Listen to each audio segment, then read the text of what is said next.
सबको नमस्कार। 2014-15 में जब हमने पहला बजट पेश किया था, वो लगभग 31,000 करोड़ रुपए का बजट था। आज जो बजट पेश किया गया 7 साल के बाद, ये लगभग 76,000 करोड़ का बजट है। 7 साल में ये बजट 2.5 गुना हो गया। ये आज हमारे देश में अगर हम सारी राज्य सरकारें देखें, केंद्र सरकार देखें, ये किसी चमत्कार से कम नहीं है। इतने बड़े स्केल के ऊपर इतना भारी बजट के अंदर इम्प्रूवमेंट कोई चमत्कार से कम नहीं है। ये केवल और केवल एक ही कारण से हुआ, क्योंकि हमारी पार्टी एक कट्टर ईमानदार पार्टी है।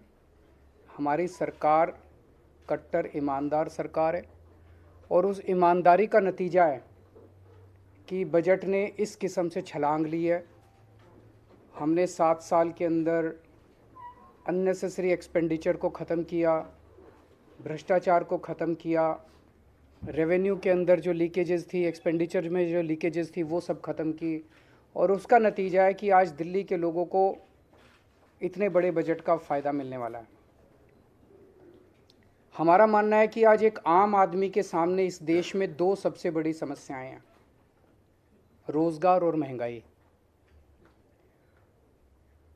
और इसको लेके अभी जैसे पंजाब में हमारी सरकार है, पंजाब में हमारी सरकार ने सरकार बनते ही 25,000 नई सरकारी नौकरियों का ऐलान किया, जिसका 1 महीने के बाद जिनकी भर्ती होने वाली है। 35,000 कच्चे कर्मचारियों को पक्का करने का ऐलान किया पंजाब में। आज दिल्ली में जो बजट पेश किया गया है, अगर उसको मैं मोटे मोटे तौर पे बहुत ब्रॉडली देखूं, तो इन 2 समस्याओं का समाधान, रोज़गार और महंगाई, इन 2 समस्याओं का समाधान आज ये बजट दिल्ली के लोगों के लिए करता है। इतने बड़े स्केल के ऊपर, इतने क्रिएटिव और इनोवेटिव तरीके के साथ, मुझे नहीं लगता रोज़गार पैदा करने के लिए, मुझे नहीं लगता आज तक कभी भी किसी भी सरकार ने प्रयास किया है जो आज इस बजट के ज़रिए किया गया है। पिछले 7 साल में दिल्ली सरकार ने लगभग 12 लाख रोज़गार दिल्ली के युवाओं के लिए तैयार किए। इनमें 1,78,000 रोज़गार सरकारी सेक्टर में थे और लगभग 10 लाख रोज़गार प्राइवेट सेक्टर में थे। 12 लाख रोज़गार पिछले 7 साल के अंदर दिल्ली में आम आदमी पार्टी की सरकार ने तैयार किए। आज जो बजट पेश किया गया है, ये बजट अगले 5 साल के अंदर 20 लाख नए रोज़गार तैयार करने का लक्ष्य रखता है। ये बात कहने के लिए भी हिम्मत चाहिए कि हम अगले 5 साल में 20 लाख रोज़गार देंगे। ये कोई चुनावी वादा नहीं है, आज कोई चुनावी सभा नहीं थी। आज विधानसभा के अंदर बजट रखा गया और बजट में 20 लाख रोज़गार तैयार करने का एक पूरा खाका देश के सामने रखा गया। ये बहुत ही बोल्ड बजट है, बहुत ही इनोवेटिव बजट है, और इसके लिए मैं मनीष सिसोदिया जी को और उनकी पूरी टीम को बहुत बहुत बधाई देता हूँ। यही आज लोगों की सबसे ज़्यादा ज़रूरत है। कोरोना की वजह से बहुत सारे जॉब्स चले गए, हर घर के अंदर तकलीफ़ है, लोगों के पास नौकरियां नहीं हैं, लोगों के पास जॉब्स नहीं हैं।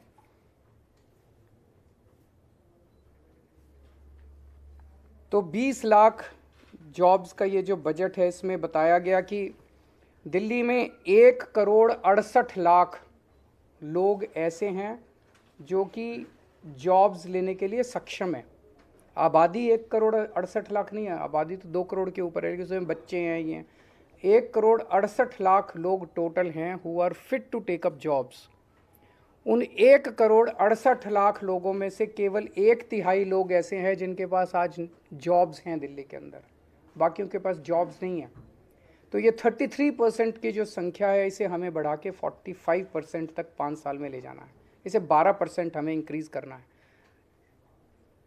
12% इंक्रीज़ करने का मतलब है कि आज 56 लाख लोगों के पास जॉब्स हैं, इसे 76 लाख तक ले जाना है। तो 20 लाख नए जॉब्स हम लोगों को क्रिएट करने हैं।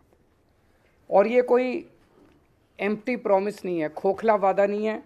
आज जितने डिटेल में इस बजट के अंदर पूरी रूपरेखा समझाई गई, ये जॉब्स कहाँ से आएंगे, इतनी इतनी महीन exercise, micro exercise, detailed exercise, practical exercise मुझे नहीं लगता कभी इस तरह की हुई है। जो जो सेक्टर्स आइडेंटिफाई किए गए रिटेल सेक्टर में, इन सेक्टर्स के अंदर जॉब्स क्रिएट किए जाएंगे। Retail sector, food and beverage sector, logistics and supply chain, travel and tourism, entertainment, construction, real estate, green energy. तो ये 8 सेक्टर्स हैं, 8 क्षेत्र हैं जहाँ पे नए जॉब्स क्रिएट किए जाएंगे। और हर एक की बहुत डिटेल्ड प्लानिंग की गई है, हर एक की बहुत डिटेल्ड स्कीम्स बनाई गई हैं। दिल्ली की 5 मार्केट्स आइडेंटिफाई की गई हैं जो कि दिल्ली की फेमस मार्केट्स हैं, ट्रेडिशनल मार्केट्स हैं। इन मार्केट्स को पूरा रिवैम्प किया जाएगा, उनको रिनोवेट किया जाएगा। और वहाँ पे उम्मीद है कि पूरे रिवैम्प और इनोवेशन के बाद उन मार्केट्स के अंदर बड़े स्तर के ऊपर बिजनेस बढ़ेगा। दिल्ली शॉपिंग फेस्टिवल लगाया जाएगा। दिल्ली शॉपिंग फेस्टिवल से उम्मीद है कि पूरे देश से और दुनिया भर से बहुत सारे टूरिस्ट्स दिल्ली आएंगे, जिससे दिल्ली की इकनॉमी बढ़ेगी। और हर साल दिल्ली शॉपिंग फेस्टिवल होगा, लंबा फेस्टिवल होगा, जिससे दिल्ली की इकनॉमी बढ़ेगी और दिल्ली में बड़े स्तर के ऊपर जॉब्स क्रिएट होंगे। होलसेल, दिल्ली जो है हमेशा से देश का एक तरह से होलसेल मार्केट रहा है, पर किन्हीं कारणवश उसकी वो जो होलसेल का जो नेचर था, उसका जो कैरेक्टर था, वो ख़त्म हो गया। इसको वापस रिवाइव किया जाएगा, दिल्ली को वापस होलसेल मार्केट बनाया जाएगा और अलग से दिल्ली होलसेल शॉपिंग फेस्टिवल किया जाएगा।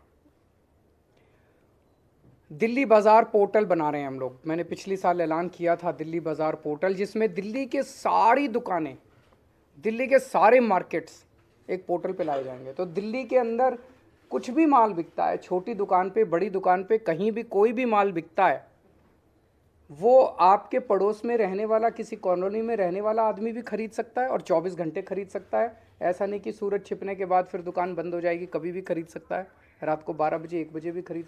अमेरिका में रहने वाला कोई आदमी भी खरीद सकता है, लंदन में रहने वाला कोई आदमी भी आपके लोकल मार्केट से, खान मार्केट से, चांदनी चौक से, या आपके लोकल शॉपिंग कॉम्प्लेक्स से कोई भी माल खरीद सकता है। इससे हमें उम्मीद है कि दिल्ली की अर्थव्यवस्था को एक बड़ा जंप मिलेगा और दिल्ली के माल जो है वो पूरी दुनिया के अंदर बिकने चालू होंगे। गांधीनगर को ग्रैंड गारमेंट हब के रूप में डेवलप किया जाएगा। गांधीनगर का कपड़े का व्यापार जो है बहुत बड़ा है और इसको अगर हम अच्छे तरीके से, इसको सिस्टमैटिक तरीके से अगर रिवैम्प करके पूरे मार्केट को डेवलप किया जाए तो इसमें बहुत बड़ी अपॉर्चुनिटीज़ हैं। दिल्ली की जो नई स्टार्टअप पॉलिसी है वो बहुत बड़ी अपॉर्चुनिटीज़ खोलती है। दिल्ली ऑलरेडी देश का स्टार्टअप कैपिटल बन चुका है। दिल्ली के अंदर आज पूरे देश में सबसे ज़्यादा नए स्टार्टअप्स निकल रहे हैं। तो दिल्ली की जो स्टार्टअप पॉलिसी है, हमें उम्मीद है इसके ज़रिए बच्चे जो हैं वो बहुत सारे नए नए बिज़नेस शुरू करेंगे और दूसरों को नौकरी देंगे। दिल्ली के जो नॉन कन्फॉर्मिंग इंडस्ट्रियल एरियाज़ हैं उसको सबको डेवलप किया जाएगा। यहाँ पे हमें उम्मीद है कि काफ़ी सारे जॉब्स निकलेंगे। जो फेमस फूड हब्स हैं उनको डेवलप किया जाएगा, उनको मार्केट किया जाएगा। और फूड ट्रक पॉलिसी, जो खाने वाले ट्रक्स होते हैं, इसकी एक पॉलिसी बनाई जाएगी ताकि बड़े स्तर के ऊपर इनको प्रमोट किया जा सके। ये सारे वो चीज़ें हैं जो एक आम आदमी कर सकता है। हम कोई ऐसी चीज़ें नहीं कर रहे जिसके अंदर बहुत बड़ी कैपिटल की ज़रूरत है। जो एक आम आदमी, छोटा आदमी थोड़ी से कैपिटल से, छोटी कैपिटल से अपना बिजनेस शुरू कर सकता है। ये सारी चीज़ें, क्लाउड किचन क्लस्टर्स की स्थापना की जाएगी, इलेक्ट्रॉनिक सिटी बनाई जाएगी, E vehicle, solar energy, urban farming, इसके ज़रिए ऑलरेडी दिल्ली ईवी कैपिटल बन चुका है देश का। दिल्ली फिल्म पॉलिसी जो बनाई गई है, हमें उम्मीद है इसके ज़रिए बहुत सारे जॉब्स क्रिएट होंगे। रोज़गार बाज़ार पोर्टल जो हमने बनाया, रोज़गार पोर्टल जो बनाया था हमने पिछली साल, जैसे ही हमने शुरू किया उसमें 10 लाख के करीब जॉब्स निकले थे। इसका सेकंड वर्जन बनाया जा रहा है। तो इस तरह से ये जो 20 लाख जॉब्स का एक एक के सामने लिखा है कि ये करने से इतने जॉब्स क्रिएट होंगे, ये करने से इतने जॉब्स क्रिएट होंगे, ये करने से, ये पूरा डिटेल्ड प्लान आज देश के सामने रखा गया। दूसरी सबसे बड़ी समस्या लोगों के सामने है महंगाई की। महंगाई बहुत ज़्यादा बढ़ गई है, एक आम आदमी को अपना घर चलाना मुश्किल हो गया है। इसमें भी बहुत सारी चीज़ें ऐसी हैं जो दिल्ली के लोगों को, केवल और केवल दिल्ली के लोगों को मिल रही है और वो जारी रहेंगे। आज दिल्ली के अंदर सरकारी स्कूल बेहद शानदार हो गए हैं, शिक्षा फ्री है, कोई पैसा देने की ज़रूरत नहीं है, पूरी की पूरी शिक्षा फ्री है। ढेरों लोग अपने बच्चों को प्राइवेट स्कूल से निकाल के सरकारी स्कूलों में भर्ती करा रहे हैं, ढेरों लोग। इस साल 4.25 लाख लोगों ने प्राइवेट स्कूल से निकाल के सरकारी स्कूलों में भर्ती कराए हैं। अगर आपके घर में 2 भी बच्चे हैं पढ़ने वाले और प्राइवेट स्कूल में पढ़ते हैं, तो अगर 3-4 हज़ार 5 हज़ार रुपये तो एक बच्चे की फ़ीस आई जाती है। तो 10,000 रुपये पर मंथ एक आम आदमी का महंगाई के, इतनी महंगाई के ज़माने में बच गया, स्कूल का ही बच गया, बहुत बड़ी बात है। हेल्थ के क्षेत्र में दिल्ली अकेला देश, पूरे देश के अंदर दिल्ली अकेला राज्य है जहाँ पे हर आदमी, चाहे अमीर हो चाहे गरीब हो, उसका पूरा इलाज मुफ्त है। अगर आपको थोड़ा सा बुखार हुआ, मोहल्ला क्लिनिक जाइए, आपको डॉक्टर दवाई देगा, डॉक्टर भी फ्री, दवाइयाँ भी फ्री, टेस्ट भी फ्री, सब कुछ फ्री। अगर आपको कोई बहुत बड़ी बीमारी हो गई जिसमें 20 लाख, 30 लाख, 40 लाख का खर्चा आता है, आप जीटीबी जाइए, एलएनजेपी जाइए, जीबी पंत जाइए, दिल्ली सरकार के 38 बड़े बड़े हॉस्पिटल है, किसी में भी जाइए, सारा इलाज फ्री है, सारा पैसा दिल्ली सरकार देगी, आपसे पूछा नहीं जाएगा आप अमीर हो कि गरीब हो, बीपीएल के कार्ड की ज़रूरत नहीं है। आप अगर कोई टेस्ट कराना है, एमआरआई कराना है, सीटी स्कैन कराना है, जो भी कराना है, दिल्ली सरकार के हॉस्पिटल्स में फ्री है। हॉस्पिटल में टेस्ट ना हो पाए, आप प्राइवेट में करा लो, सारा रिम्बर्स किया जाता है। इस तरह की हेल्थ सिक्योरिटी जो है, मुझे नहीं लगता देश तो छोड़ो, दुनिया में कहीं इस किस्म की हेल्थ सिक्योरिटी कहीं किसी भी राज्य के सिटीजन्स को दी गई है। ये अब जैसे आज वित्त मंत्री, उप मुख्यमंत्री जी ने कहा कि हेल्थ एक ऐसा सेक्टर है जो लोगों को गरीबी में धकेल देता है। कोई घर में बीमार हो गया, बड़ी बीमारी हो गई, सब कुछ बेचना पड़ जाता है, सब कुछ ख़त्म हो जाता है। वो दिल्ली के लोगों को चिंता करने की ज़रूरत नहीं है, बहुत बड़ी सिक्योरिटी है, शिक्षा की सिक्योरिटी, हेल्थ की सिक्योरिटी। तो लोगों को महंगाई से और चीज़ें जो हमारे कंट्रोल में नहीं है वो तो हम कुछ नहीं कर सकते, लेकिन जो हमारे कंट्रोल में है वो तो हम कर रहे हैं। तीसरी, बिजली। आज दिल्ली के 73% जनता को फ्री बिजली मिलती है, 24 घंटे बिजली मिलती है, बहुत बड़ी बात है। मैं कई राज्यों से होके आया हूँ, 5-5 हज़ार, 10-10 हज़ार, 15-15 हज़ार रुपये लोगों के बिजली के बिल आ रहे हैं हर महीने। यहाँ पे लोगों के बिजली के बिल 0 आते हैं।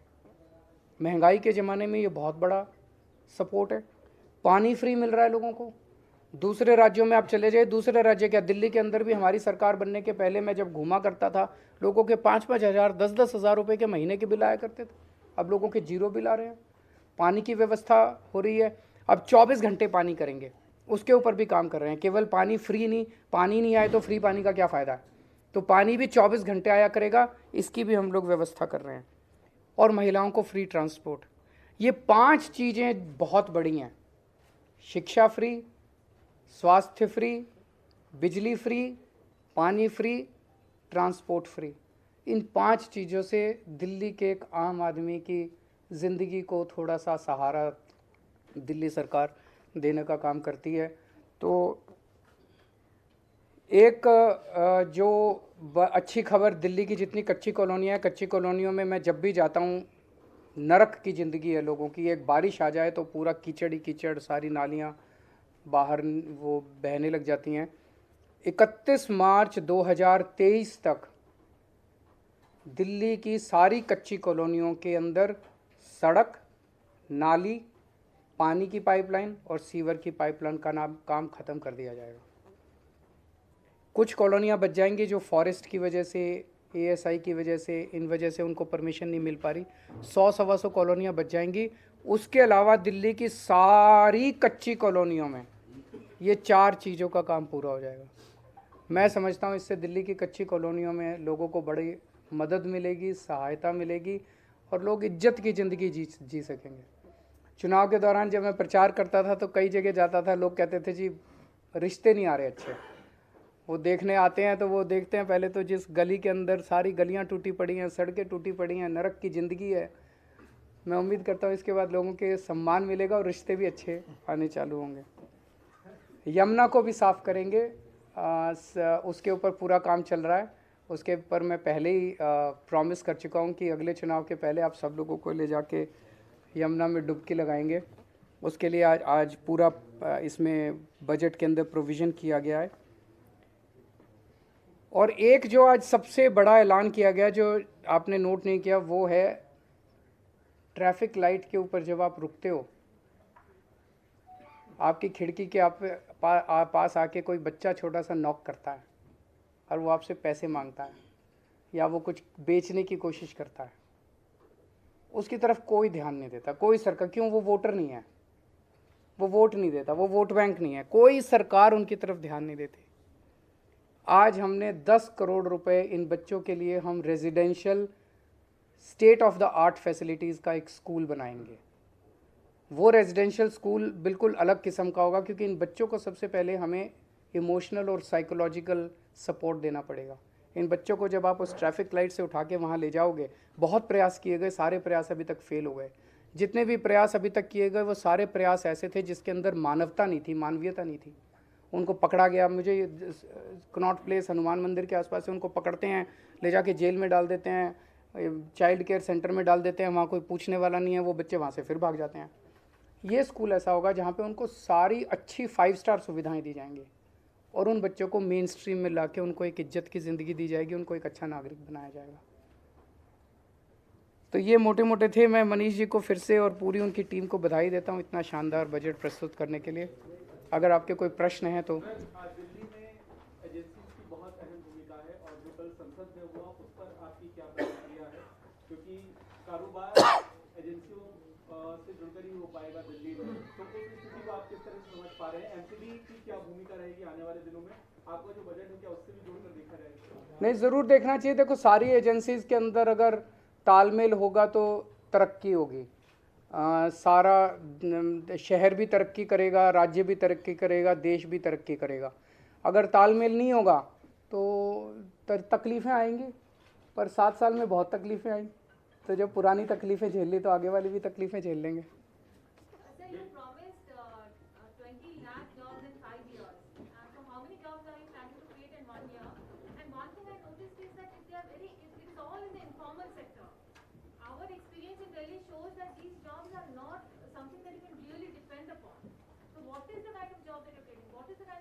पहली तो आप कह रहे हो कि तो 20 लाख 5 साल में, तो 20 divided by 5 4 lakh jobs you should expect in the next 1 year. मोटे मोटे तौर पे देखो, इस टाइम थ्योरेटिकल तौर पे ऑर्गेनाइज सेक्टर, अनऑर्गेनाइज सेक्टर, ये वो कहना बड़ा वो है। एक आदमी को तो यार नौकरी चाहिए और घर में शाम को पैसा चाहिए, महीने के अंत में पैसा चाहिए, किसी सेक्टर में मिल जाए।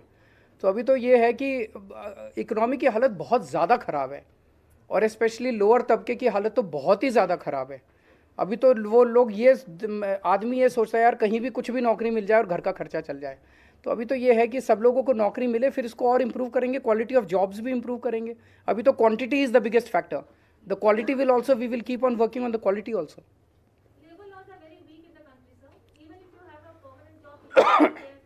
We will work on that. So you had invited suggestions from general public to be included in the budget.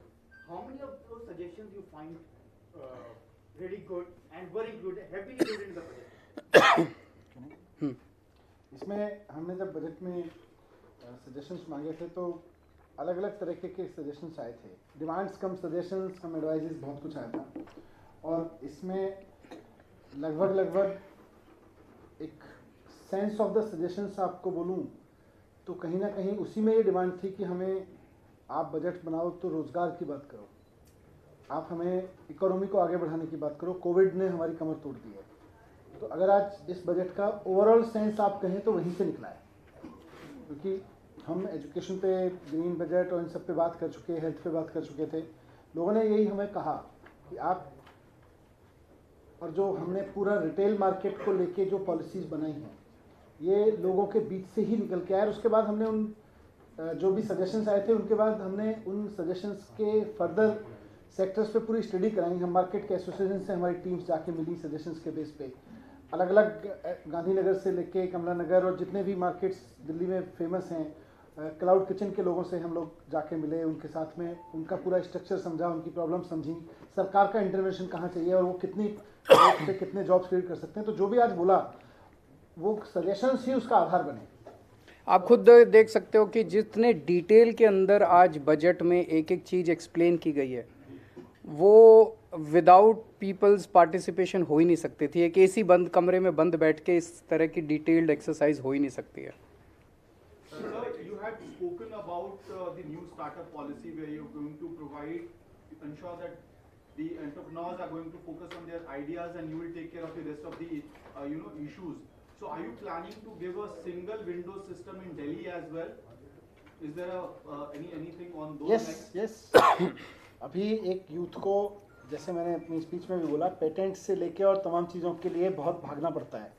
तो पहली बात तो जैसे सर ने बहुत सारी चीज़ों को डोर स्टेप डिलीवरी पे ला दिया और बहुत सारी चीज़ों को फेसलेस कर दिया है, तो वैसे ही आज स्टार्टअप में जिस जिस चीज़ की एक यूथ को ज़रूरत है उन सबको या तो सिंगल विंडो या मैक्सिमम बहुत सारी चीज़ें डोर स्टेप पे उपलब्ध हैं, उसके लिए फेसलेस हो गई हैं, तो उसी रूप में रखेंगे, किसी को भटकना ना पड़े। और सरकार की जो एक तरह से मैनेजमेंट यूनिट होगी इस स्टार्टअप को करने के लिए, इंक्यूबेशन सेंटर या इंक्यूबेशन सेंटर को चलाने की प्रोजेक्ट मैनेजमेंट यूनिट्स होंगी, वो इस जिम्मेदारी को ज़्यादा निभाएंगी। सर मेरे सवाल है इससे अलग है, बजट से अलग।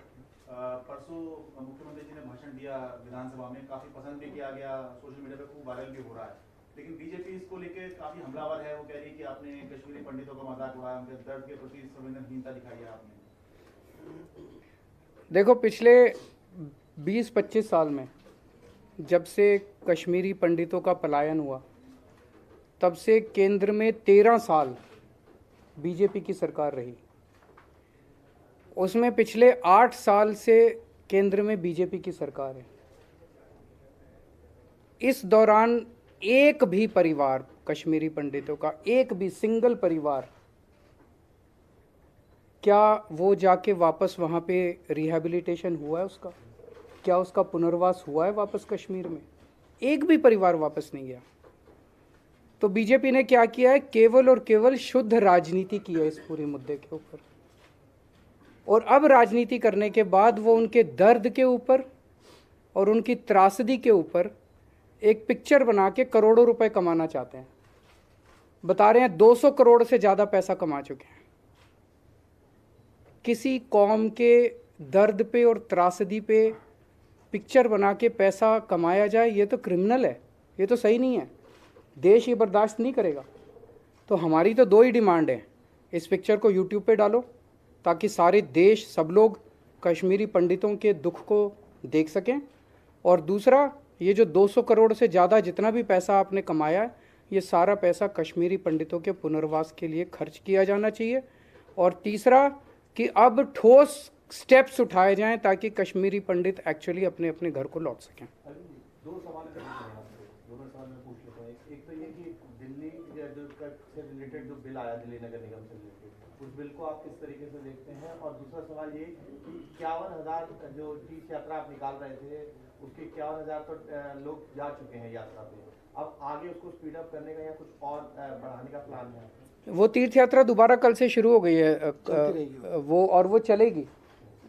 उसमें बजट की कमी नहीं होने देंगे। जब जब ट्रेन जैसे जैसे मिलेगी, जितने ज़्यादा से ज़्यादा तीर्थयात्रियों को हम भेज सकेंगे हम भेजेंगे। मैं खुद जब वो लौट के आते हैं उनसे मैं मिलता हूँ, जो खुशी उनके चेहरे पे होती है तीर्थ यात्रा करने के बाद, वो इतनी इन्फेक्शस होती है। आप मिलिए उनसे, बहुत अच्छा लगता है उन लोगों से। तो हम उसमें ज़्यादा से ज़्यादा लोगों को तीर्थ यात्रा कराएंगे। एमसीडी का जो बिल है वो केवल और केवल चुनाव स्थगित करने के लिए लाया गया। मतलब उस पूरे बिल के अंदर मोटे मोटे तौर पे देखें तो 2 ही बातें हैं। एक बात तो ये कि 272 से घटा के 250 वार्ड कर दिए। इससे क्या फ़ायदा हुआ भाई? पहले 272 वार्ड थे, अब 250 वार्ड कर दिए। तो कोई लॉजिक नहीं, कुछ नहीं। क्यों किया, किस लिए किया?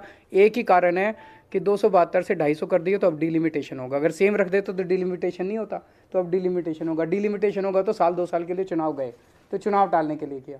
और दूसरा कि पूरा का पूरा MCD जो है वो अब केंद्र सरकार चलाएगी, ये तो संविधान के ही खिलाफ है। तो एक बार बिल आ जाए, इसको हम भी स्टडी करेंगे, अगर जरूरत हुई तो हम कोर्ट में चैलेंज करेंगे फिर इसको। Thank you. Last question. Manish ji, budget में आपने ये कहा था कि दिल्ली में 7,000 से अधिक बस है और ये ऐतिहासिक है आज तक कभी। इसमें DTC कितनी बसें हैं और क्लस्टर कितनी, और शहर की आबादी के हिसाब से कितनी बसों की जरूरत है जो कम है अभी? बसों का हमारा टारगेट इससे कहीं बड़ा है, पर मैंने ये कहा कि आज तक दिल्ली के इतिहास में दिल्ली की सड़कों पर दिल्ली सरकार के अधीन 7,000 से ज़्यादा बसें कभी नहीं चली। पहली बार ऐसा हुआ है कि 7,003 उसकी संख्या पहुंच गई और बढ़ रही है, लगातार बढ़ रही है। तो अभी आबादी के हिसाब से तो बहुत सही है, पर इतना बड़ा बेड़ा भी कभी नहीं हुआ। Thank you.